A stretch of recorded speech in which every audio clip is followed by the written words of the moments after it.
সমস্যা প্রক্রিয়ায় আমরা জানি কি স্থির, তাপমাত্রা ফিক্সড থাকে, তাপমাত্রা কি থাকে, ধ্রুব থাকে বা একই থাকে।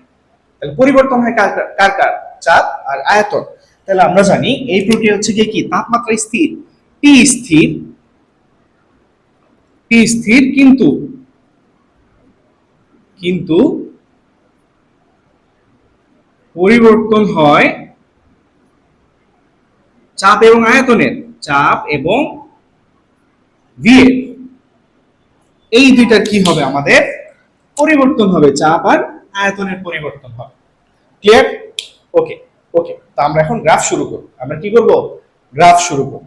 তাহলে আমরা সমস্যা প্রক্রিয়ার ক্ষেত্রে আমাদের তাপগতীয় চলক আমরা পড়ছি, তাপগতীয় চলক হচ্ছে তিনটা, টি, পি আর হচ্ছে কত, ভি।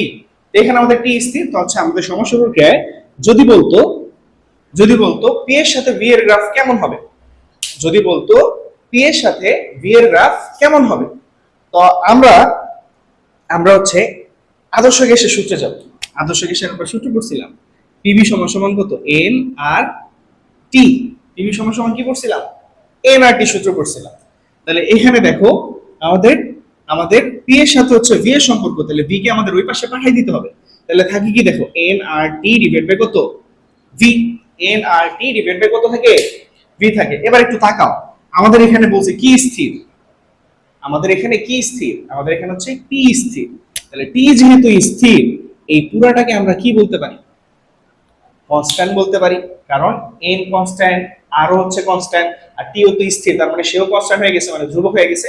তাহলে তিনটা ধ্রুবক গুণ দিলে আলটিমেটলি কি পাই, একটা ধ্রুবকই পাই, একটা কি পাই, ধ্রুবকই পাই। তাহলে উপরেরটার বদলে আমরা লিখতে পারি কে বাই কত, ভি, এভাবে লেখা যায়। এখন সমান সমান আর হচ্ছে কে চলে গেলে আসে কি, একটা সমানুপাতিক চিহ্ন। তাহলে এরকম, তাহলে আলটিমেটলি আমরা কি পাইলাম, আলটিমেটলি আমরা কি পাইলাম, আমরা পাইলাম যে পি ব্যস্তানুপাতিক কত আসে, ভি আসে। তার মানে যখন যখন হচ্ছে তাপমাত্রা স্থির, তখন আলটিমেটলি আদর্শ গ্যাস অ্যাপ্লাই করে আমরা কি পাই, পি ব্যস্তানুপাতিক কত, ভি। তাহলে আমরা তো জানি এখানে ভি এর সাথে বলছে, আর ব্যস্তানুপাতিকের গ্রাফ কেমন হয়, কার্ভ হয়। তাহলে এটার গ্রাফ হবে কিরকম, এরকম। এটার গ্রাফ হবে কিরকম, এরকম। ক্লিয়ার? কারো কোনো সমস্যা আছে? নাই?